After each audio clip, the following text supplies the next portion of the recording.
যোগাযোগ বন্ধ করে দিল। ঢাকায় আসার 7 মাস পরে, যখন তোমার বয়স 18 মাস, আমার পেটের মধ্যে প্রচুর ব্যথা করত। আর হঠাৎ হঠাৎ ব্যথায় আমি অজ্ঞান হয়ে পড়ে যেতাম। আমাকে হাসপাতালে ভর্তি করা হলো।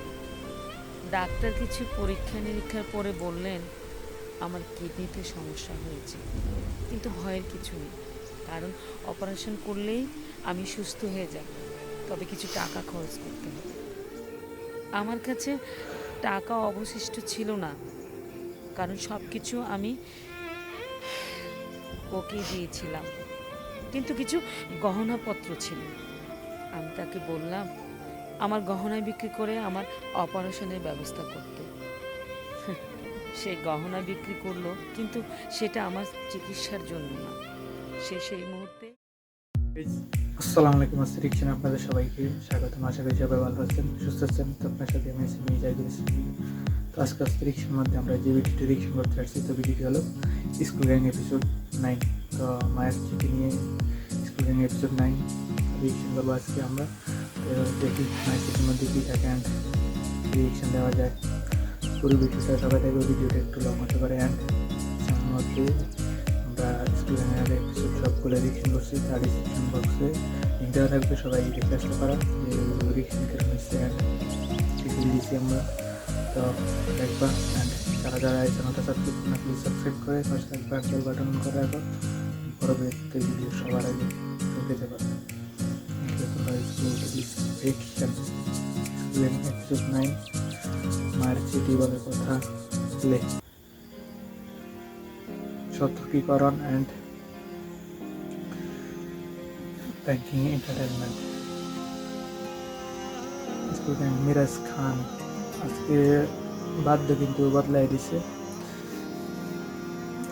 আজকে দিলের মধ্যে যাবে, এই জন্য বাধ্য বদলাই দিছে। কপাল থেকে বদলাই দিছে সারা রাত্রি। পরিস্থিতি পর্ব বিশেষ করে গুলো অল টাইম আমরা দেখি। আবার আহমেদ অ্যান্ড নতুন আপডেট আসছে। অদিতা রিয়া চৌধুরী আগের, সাগর মির্জা আজকে কিন্তু ইমোশনাল লিক হইতে যাচ্ছে, বিশেষ করে কারণ বাদ্যের আওয়াজ শুনে বুঝে যাইতেছে ইমোশনাল।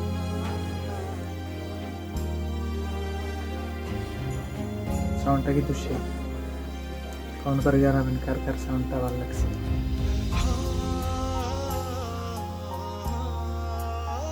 রশিদ, সাইফুল ইসলাম সৌজি,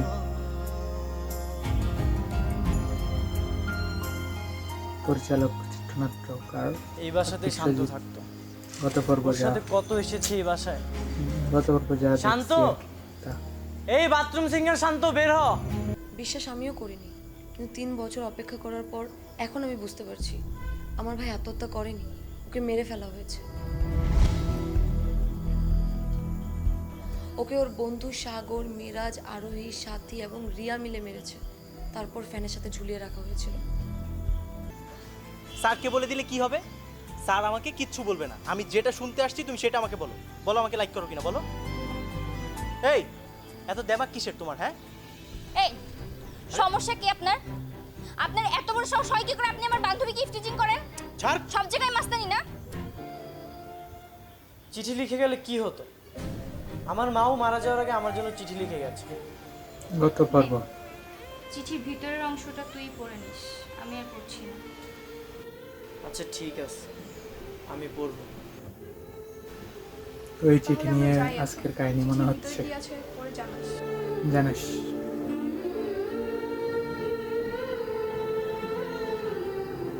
সব যে ইমোশনাল বাধ্য। বাবা মিরাজ, আমার মৃত্যুর পরে কেমন আছো তুমি? পৃথিবীতে আলহামদুলিল্লাহ, থাকতে অনেক খুব ভালো। কষ্ট হচ্ছে তাই না?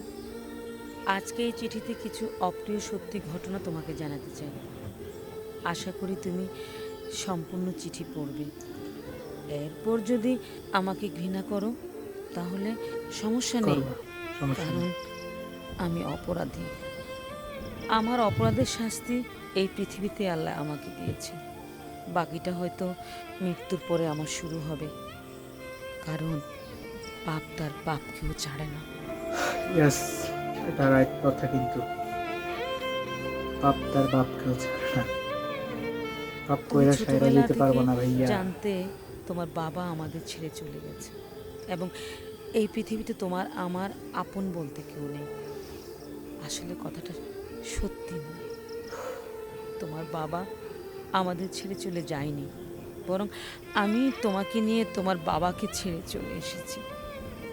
তোমার দাদার বংশ ও নানার বংশের অস্তিত্ব আছে, কিন্তু আমার করা ভুলের জন্য আজকে তোমার জীবনটা এলোমেলো।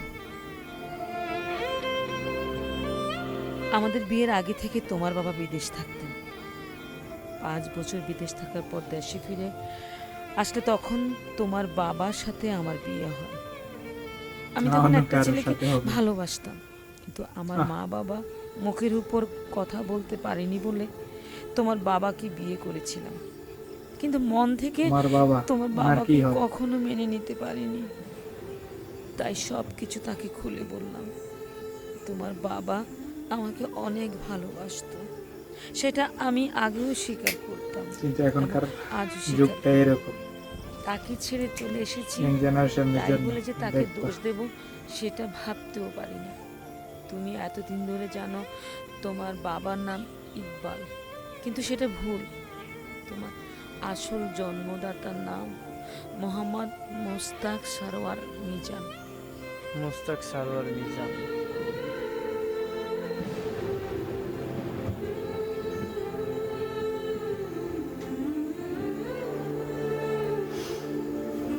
নাটক রে ভাই, ওই দিক দিয়ে ঘুরাইতেছে।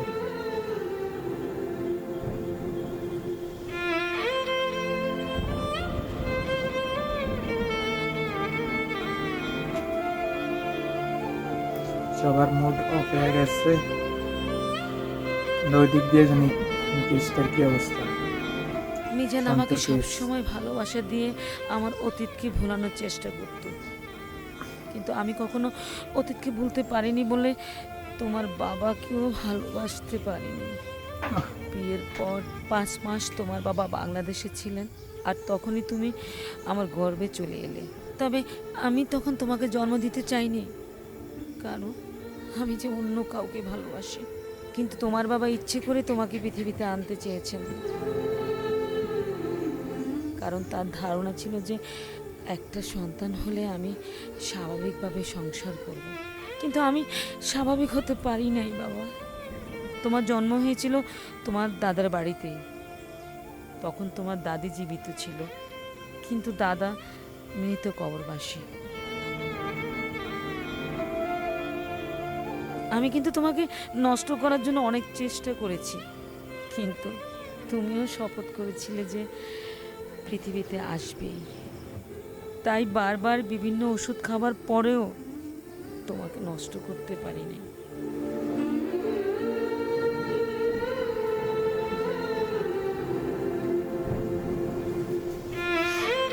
ইমোশনাল দিক।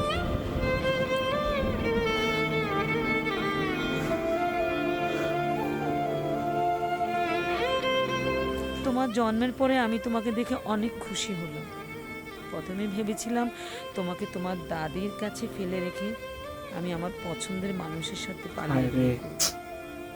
কিন্তু তোমার মুখের দিকে তাকিয়ে সেটা আর করতে পারিনি। তোমার বয়স যখন 11 মাস, তখন তোমাকে নিয়ে আমি আমার নিজের ব্যবহৃত গহনাপত্র আর তোমার বাবার পাঠানো অনেকগুলো টাকা নিয়ে পছন্দের মানুষের হাত ধরে এই ঢাকা শহরে চলে আসলাম। মিরপুরের জনতা হাউজিংয়ের মধ্যে একটা 1 রুমের বাসা ভাড়া করে থাকতে শুরু করলাম। তোমার বাবা সহ পৃথিবীর সকল পরিচিত মানুষের সাথে আমি যোগাযোগ বন্ধ করে দিলাম। ঢাকায় আসার 7 মাস পরে যখন তোমার বয়স 18 মাস, আমার পেটের মধ্যে প্রচুর ব্যথা করত, আর হঠাৎ হঠাৎ ব্যথায় আমি অজ্ঞান হয়ে পড়ে যেতাম। আমাকে হাসপাতালে ভর্তি করা হলো। ডাক্তার কিছু পরীক্ষা নিরীক্ষার পরে বললেন আমার কিডনিতে সমস্যা হয়েছে, কিন্তু ভয়ের কিছু নেই, কারণ অপারেশন করলেই আমি সুস্থ হয়ে যাব, তবে কিছু টাকা খরচ করতে হবে। আমার কাছে টাকা অবশিষ্ট ছিল না, কারণ সব কিছু আমি ওকে দিয়েছিলাম, কিন্তু কিছু গহনাপত্র ছিল। আমি তাকে বললাম আমার গহনা বিক্রি করে আমার অপারেশনের ব্যবস্থা করতে। সে গহনা বিক্রি করলো, কিন্তু সেটা আমার চিকিৎসার জন্য না। সে সেই মুহূর্তে আমাকে ওই হাসপাতালে রেখে গহনা বিক্রির টাকা নিয়ে পালিয়ে গেল। তুমি তখন 18 মাস। আহারে আমার বাচ্চা, তুমি পাশের বাসার ফাতেমা ভাবির কাছে থাকতে। ফাতেমা ভাবি পরবর্তীতে সব কিছু জেনে তার স্বামীর কাছে বলে। তার স্বামী বিষয়টা বাড়ির মালিকের কাছে বলে। বাড়ির মালিক সেই Broken বছর heart হজ দিয়ে। করে ফিরে এসেছেন। তিনি আমার চিকিৎসার জন্য 4 লাখ টাকা খরচ করেছেন, এবং তিনি আমাকে বলেছেন আমি যতদিন তার বাসায় থাকব ততদিন কোনো ভাড়া দিতে হবে না। একটা মানুষ এত ভালো কিভাবে হয় আমি জানি না, তবে সেই দিন আমি বিশ্বাস করেছি জগতে এখনো ভালো মানুষ আছে। আমি তার কাছে চিরকৃতজ্ঞ। এরপর থেকে আমার পাপের প্রায়শ্চিত্ত শুরু হয়ে গেল। আত্মহত্যা করতে চেয়েছিলাম, কিন্তু বারবার তোমার মুখের দিকে তাকিয়ে সেটা করতে পারিনি। ফাতেমা ভাবির মাধ্যমে যোগাযোগ করে মিরপুরে একটা গার্মেন্টসের চাকরি শুরু করলাম। গার্মেন্টসের জব কতটা যে গালাগালি সহ্য করে করতে হয় সেটা শুধু গার্মেন্টস শ্রমিকরাই জানে। যাক, সব কষ্ট পার করে একটু সুদিনের মুখ দেখলাম। পুরো তার ইমোশনাল নিচে কাহিনী সবাই আমার শোনো। পদোন্নতি হলো, ভালো বেতন পাওয়া শুরু করলাম। আমার কষ্টের দিন আস্তে আস্তে শেষ হতে লাগলো। সারাদিন অফিসে কাজ করতাম আর বাসায় ফিরে রান্না করে তোমাকে বউকে জড়িয়ে ঘুমাতাম। তোমার বাবা সেই নিঃস্বার্থ ভালোবাসাকে স্মরণ করে বুক ফেটে কান্না আসতো। আহা, আমি কি ভুলটাই না করেছি। ফেরেস্তার মতো মানুষ ছিল তোমার বাবা।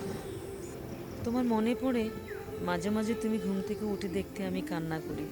তুমি বলতে, মা তুমি কান্না করো কেন? সুমন কি তোমাকে মেরেছে? সুমন ছিল, ফাতেমা ভাবি ছিল। আমি অফিসে চলে গেলে তোমাকে সবসময় মারতো আর তুমি কান্না করতে। তাই আমি কান্না করলে তুমি মনে করতে সুমন মনে হয় আমাকে মেরেছে। আস্তে আস্তে কান্না করতে করতে চোখের নোনা পানি শুকিয়ে গেল। তুমি বড় হয়ে গেলে আমিও আর আগের মতো কান্না করতাম না। কলোনির সবার বাবা যখন আদর করত তখন তুমি তোমার বাবার কথা জানতে চাইতে। কলোনির সবাই জানতো ইকবাল তোমার বাবা, কিন্তু কথাটা মিথ্যে। ও, তোমাকে তো বলা হয়নি, যার সাথে পালিয়ে এসেছিলাম তার নাম ইকবাল। তোমাকে 11 মাসের শিশু অবস্থায় আমি পালিয়ে এসেছিলাম, তাই সবাই জানতো ইকবালই তোমার বাবা। তাই তো কলোনির সবাই এবং আমি এতদিন তোমাকে ভুল জানিয়ে এসেছি। তুমি সহ কলোনির সবাই জানে তোমার বাবা Broken একজন heart. বিশ্বাসঘাতক বেঈমান। কিন্তু আজকে আমি তোমার কাছে প্রকাশ করছি, তোমার জন্মদাতা পিতা বেঈমান ছিল না। বেঈমান ছিল সেই মানুষটা যাকে আমি বিশ্বাস করে তোমার বাবাকে ঠকিয়েছি। তুমি বড় হয়ে যখন করা মাঝে হয়েছে, মাঝে করা। তোমার বাবাকে ঘৃণার কথা সেই বলতে, ভালো লাগছে। তখন আমি বারবার বলতে চেয়েছিলাম হাতে ধরে যাও, তোমার বাবাকে ঘৃণা করো না, বাস্তবে এসব কাহিনী বেশি হয়। ফেরেশতার তোমরা মতো লক্ষ্য করবা মানুষ। চারিদিকে তোমাদের এলাকা কিন্তু বা আমি সমাজের তখন পাশে ভয়ে বলতে এসব পারিনি, কাহিনী হয়। তাই তো এই জীবনে কাহিনী বেঁচে সেম থাকতেও কন্ডিশন, তোমাকে একবারে বলা সেম। হলো না।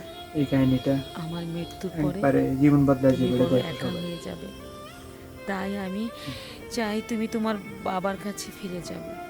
বা রিয়েল কাহিনীর আমার মতো। বিশ্বাস আজও তোমার আমার বাবা আমার তোমাকে দেখ, আমি ওইরকম ভালোবাসে। দেখছি। আমাকে এখন সে ভালোবাসে কিনা জানি না, তবে তুমি যদি সত্যি সত্যি তোমার বাবার কাছে যাও তাহলে তার কাছ থেকে চুপি চুপি জেনে নিবে সে কি আজও আমাকে ভালোবাসে আমার নাকি মনে হয় ঘৃণা এখনো করে। বাসে। গ্রিন জানার পর গভীর রাতে আকাশের দিকে তাকিয়ে আমাকে উদ্দেশ্য করে বলে দিও, আমি শুনতে পাবো বাবা। জেলা রংপুর, থানা মিঠাপুর, গ্রাম সূর্যমুখী।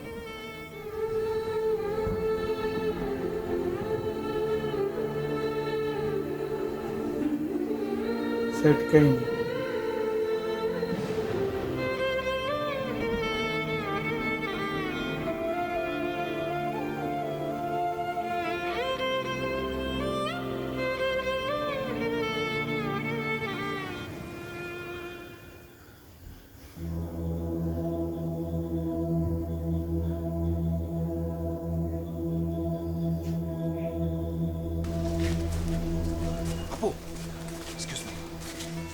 আপনার সাথে একটু কথা আছে। কি কথা? একটু সাইডে আসেন, আপনার সাথে আমার ইম্পর্টেন্ট একটু কথা আছে। সাইডে যাওয়া মানে কে আপনি? আমি আপনার ভাইয়ের বান্ধবী আরোহীর হাজব্যান্ড। জি বলুন। আপনি আমার সাথে একটু আসেন, আপনাকে আমি সব বলছি, একটু আসেন। চলো।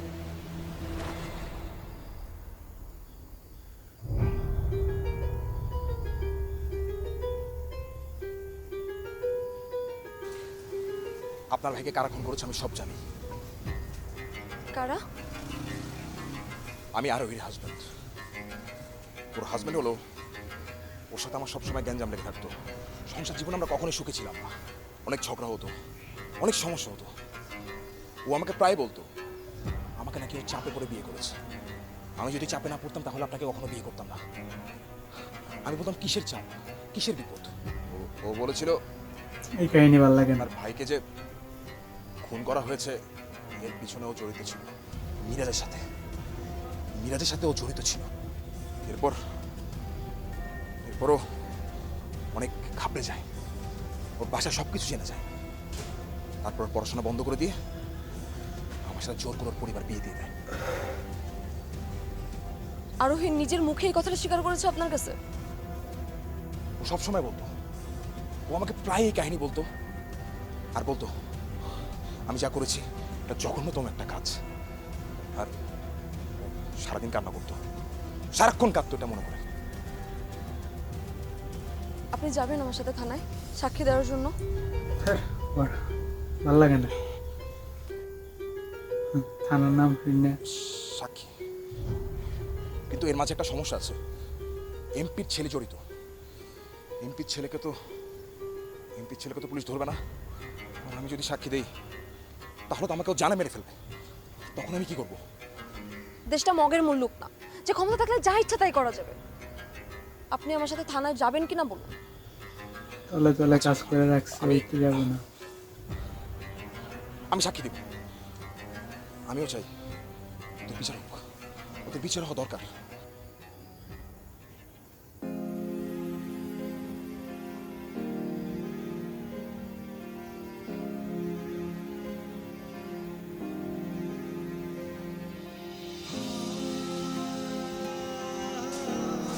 তুই কি একা একা রংপুরে যাচ্ছিস? হ্যাঁ। আমি যাই তোর সাথে? না রে, আমার নিজের সেখানে যে কি অবস্থা হবে জানি না বাবাকে খুঁজে পাবো কিনা। আর এটাও জানি না বাবা আমার সাথে কথা বলবে কিনা। আচ্ছা, সাথে আর সাগর নিচে দাঁড়িয়ে আছে। ও, চল তাহলে।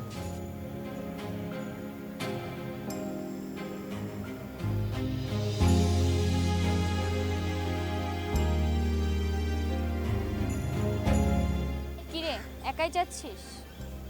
সাগর ভাইয়াকে সাথে নিয়ে যেতি। না, আমি একাই যাব। আরে টেনশন করিস না, তুই তোর বাবার বাসায় যাচ্ছিস মানে তোর নিজের বাসায় যাচ্ছিস। বুক ফুলিয়ে বাড়ির মধ্যে যাবি। তো যাচ্ছিস কিভাবে? তোর এই বুটবুটি বাইকটা নিয়ে? কোনো দরকার নাই। রাস্তা দিয়ে যাওয়ার সময় মাথা ঘুরে পটল ক্ষেতের মধ্যে পড়ে থাকবি। আমাদের গাড়িটা নিচ্ছি, দুজন একসাথে। বন্ধু ও আচ্ছা, আপনার বন্ধু বাবার সেই ভাঙা গাড়িটা? বাপের ভাঙা গাড়ি না? এই বাপের ভাঙা গাড়ি বলে বলে আমাকে খেপাস? রংপুর যাচ্ছিস তো যা, বুঝবি বাপ কি জিনিস। আমার বাবা আমাকে মেনে নেবে, তাই না? আরে মিরাজ, তুই কাঁদছিস কেন বোকার মতো? আরে তোর বাবা তোকে মেনে নিবে। আমার বাবা অনেক ভালো মানুষ, কিন্তু আমার মনে হয় আমাকে মেনে নিবে না। আমার মনে হয় নিবে। তোর বাবা যদি তোকে মেনে আপনাদের না নেয় মনে আমাকে হয় একটা কি? কল দিবে, আমি যে তুলে নিয়ে আসবো। কমেন্ট করে জানাবেন। যা। এমপির ছেলে আইসা সব সমাধান করে দিবে। বন্ধু কি জন্য রে? হ্যাঁ, ঠিক আছে ভাই, আর বাইকের চাবিটা ভাই আপনি রাখেন, আমি বাস দিয়ে যাব।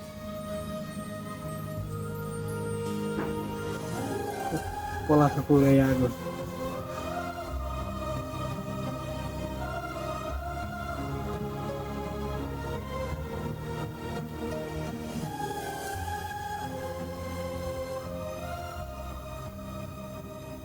গ্রামের মধ্যে গিয়ে তোমার বাবার নাম বললেই সবাই দেখিয়ে দিবে। প্রাইমারি স্কুলের পাশ দিয়ে একটা রাস্তা, সেই রাস্তা দিয়ে সামান্য ভেতরে গেলেই হাতের বাম দিকে তোমার বাবার বাড়ি। তোমার বাবা বিদেশে যাওয়ার 1 বছর পরেই টাকা পাঠিয়ে পাঠিয়ে 10 মাসের মধ্যেই এই বাড়িটি করেছিলেন। বাড়ির সামনের দিকে লাল রং করা আছে, তবে এত বছর পরে রং হয়তো খসে গিয়েছে বা নতুন রঙও করতে পারে। তোমার বাবার কাছে গিয়ে আমার সব কিছু খুলে বলবে, বলবে যে তাকে ছেড়ে আসার পর থেকে মৃত্যুর আগ পর্যন্ত আমি তার ও আল্লাহর কাছে ক্ষমা চেয়ে এসেছি। এটি তোমার আম্মু, ফারজানা কবিতা।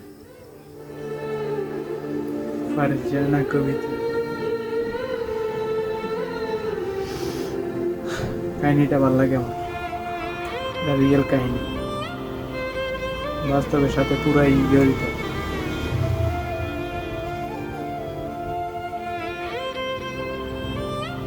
বাবা অমূল্য রতন, হারাইলে বুঝতা। কি মনে হয় মিরাজ কি তার বাবার সন্ধান পাবে? সন্ধান পেলেও বাবা কি আসলে তাকে মেনে নেবে? এদিকে শান্তর বোন হত্যা মামলা করতে চলেছে। পরবর্তী এপিসোডগুলোতে সব কিছু খোলাসা হবে। পরবর্তী এপিসোড এগিয়ে নিতে এই এপিসোডের নিচে 1 লক্ষ লাইক এবং 15,000 কমেন্ট করুন। আমাদের সঙ্গে বন্ধুত্ব করে পাশে থাকুন। ধন্যবাদ। ধন্যবাদ সবাইকে, অ্যান্ড স্কুল গ্যাংয়ের অল টিমকে ধন্যবাদ। কারণ এই দিকটা আমার বাস্তব ভালো লাগছে, কারণ এটা বাস্তব নিয়ে করছে তারা, বিশেষ করে বাস্তব বলা যায়, কারণ এটা এই ঘটনা বাস্তবের মধ্যে প্রতিনিয়ত হইতেছে অ্যান্ড সামনে দিকগুলো হবে। তো যারা এই ভুল কাজটা করে তারা এগুলো দেখে শুধরে যায়। ওই জীবনটার থেকে ওই জীবনটা বেস্ট হয় না, সবসময় ওই ধোকা দিয়ে যায় চলে যাবে, কিন্তু মা বাবা যার সাথে দিব সে যাবে না। প্রথম কষ্ট হবে, কিন্তু মায়া আবেগ বাদতে বাস্তবে চলে আসে। থ্যাংক ইউ সবাইকে পুরো ভিডিওটা দেখার জন্য। যারা যারা চ্যানেলটা সাবস্ক্রাইব করে পরিবর্তন করে এবং পরবর্তী ভিডিও সবার আগে দেখতে পারেন। আমরা পরবর্তী ভিডিও চ্যানেল করবো, তো সবাই দেখার জন্য থাকবা। দেখি কী হয়। ভিডিওটা অনেক ইমোশনাল ছিল, বাস্তবতাপূর্ণ ভিডিও।